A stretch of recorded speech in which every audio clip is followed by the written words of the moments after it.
안녕하세요. 경매를 공부하신다면 판례 공부는 선택이 아니라 필수입니다. 이 물건 입찰해도 될까? 이런 경우 소유자는 뭘 청구할 수 있을까? 법원이 이 문제를 어떻게 봤을까? 이런 질문에 대한 정답은 지금까지 축적된 판례에 담겨 있습니다. 특히 오늘 소개해드릴 판례는 토지 상공을 무단으로 점유했을 때 과연 부당이득 반환 의무가 있는지, 그리고 구분지상권이라는 개념이 실제로 어떻게 작동하는지 아주 명확하게 보여줍니다. 한국전력공사는 22,900V짜리 특별고압 배전선로를 토지 소유자들의 동의 없이 그들의 토지 상공에 설치했습니다. 이 선로는 변전소에서 일반 수용가로 전기를 공급하는 배전선인데요.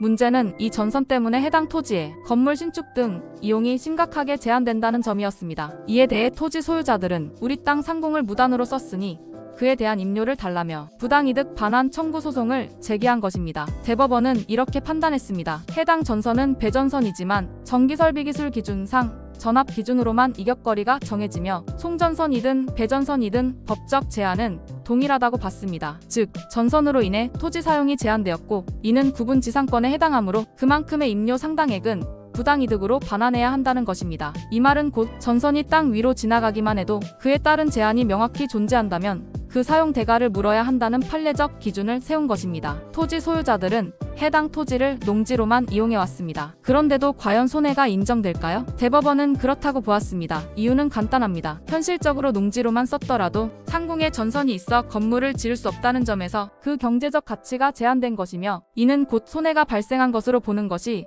타당하다는 것입니다. 한전은 이렇게 주장했습니다. 토지 소유자들이 이 전선이 있는 걸 알고 땅을 샀고 그 뒤로도 오랫동안 아무런 이의를 제기하지 않았으니 사실상 동의한 것 아니냐. 하지만 대법원의 판단은 단호했습니다. 묵시적 동의로 권리가 실효되었다고 볼 수 없다. 즉, 오랫동안 아무 말 없었다고 해서 그 권리 자체가 사라지는 것은 아니다라는 겁니다. 이 판단은 앞으로 토지위 공공설비에 침해를 당한 경우 권리 주장을 미루었더라도 보호받을 수 있는 기준이 됩니다. 이제는 얼마를 물어야 하느냐가 중요하겠죠. 대법원은 부당이득액을 산정할 때 다음 세 가지 면적을 기준으로 삼았습니다. 전선 바로 아래의 점유 면적, 전선 좌우 1m 이내의 법정 이격거리 면적, 그로 인해 효용이 사실상 사라진 잔여 토지 면적, 이 면적에 토지의 기초가격, 입체이용저해율, 기대이율을 곱해 연도별 임대료를 계산했고 그 기간에 따라 총 부당이득 반환액을 산정했습니다. 기대이율은 그냥 임의로 정한 게 아닙니다. 대법원은 다음 기준들을 종합했습니다. 국공채이율, 시중 장기 대출금리, 부동산 정상 수익률, 국유재산법, 지방재정법이 정한 대부료율 등 이 모든 요소를 고려해 기대이율을 6%로 산정했고 그 역시 합리적이라고 판단했습니다. 대법원은 최종적으로 한전의 상고를 기각하고 상공의 무단 사용도 명백한 부당이득이며 그 손해는 현실적 사용 여부와